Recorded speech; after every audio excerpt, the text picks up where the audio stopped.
ఐర్లాండ్తో జరిగిన 2 మ్యాచ్ల టీ20 సిరీస్లో టీమిండియా యువ సంచలనం వైభవ్ సూర్యవంశీ ఆరంగేట్రం చేయకపోవడం భారత అభిమానులను నిరాశపరిచింది. యూకే పర్యటనకు భారత జట్టులో చోటు దక్కించుకున్నప్పటికీ తుది జట్టుకు మాత్రం ఈ 15 ఏళ్ల చిచ్చర పిడుగు ఎంపిక కాలేదు. ఈ క్రమంలో ఐర్లాండ్ టీ20 సిరీస్ లో వైభవ్ సూర్యవంశీకి ప్లేయింగ్ 11 లో చోటు దక్కకపోవడంపై టీమిండియా సహాయ కోచ్ ర్యాంటన్ డొస్కెట్ కీలక వ్యాఖ్యలు చేశాడు.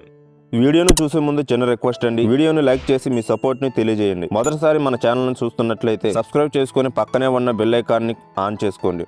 రెండో మ్యాచ్ అనంతరం జరిగిన ప్రెస్ కాన్ఫరెన్స్ లో డొస్కెట్ మాట్లాడుతూ మిగతా ఆటగాళ్ళందరిలాగే వైభవ్ కూడా అవకాశాల కోసం వేచి ఉండాల్సి వస్తుందని తేల్చి చెప్పారు. అతను అంతర్జాతీయ క్రికెట్ ఆడటానికి పూర్తిగా సిద్ధంగా ఉన్నాడు, ఇందులో ఎలాంటి సందేహం లేదన్నారు. అయితే వైభవ్ కోసం ఉన్న ఫలంగా జట్టు నుంచి సీనియర్ ఆటగాళ్లను తప్పించలేమన్నారు. సంజు శాంసన్ ను టీం నుంచి తొలగించి వైభవ్ కు ఛాన్స్ ఇవ్వాలన్న వాదనలపై రియాక్ట్ అవుతూ 3 నెలల క్రితం ఇండియా టీ20 వరల్డ్ కప్ లో గెలవడంలో సంజు శాంసన్ ఎంతో కృషి చేశాడని గుర్తు చేశాడు. 2 మ్యాచ్ల్లో విఫలమైనంత మాత్రాన అతన్ని జట్టు నుంచి తప్పించాలనడం కరెక్ట్ కాదన్నారు. ఆటగాళ్లకు ఆత్మవిశ్వాసం కల్పించడం, వారికి ఒక సందేశం ఇవ్వడం ముఖ్యమని పేర్కొన్నారు. మేము ఆటగాళ్లకు జట్టులో సుదీర్ఘ అవకాశం ఇవ్వాలనుకుంటున్నామని స్పష్టం చేశారు. అయితే ఇండియా తరపున వైభవ్ ఆట చూడటానికి మేము కూడా ఎంతో ఉత్సాహంగా ఎదురు చూస్తున్నామని అన్నారు. అతడు మంచి ప్లేయర్ అనే దానిపై ఎలాంటి సందేహం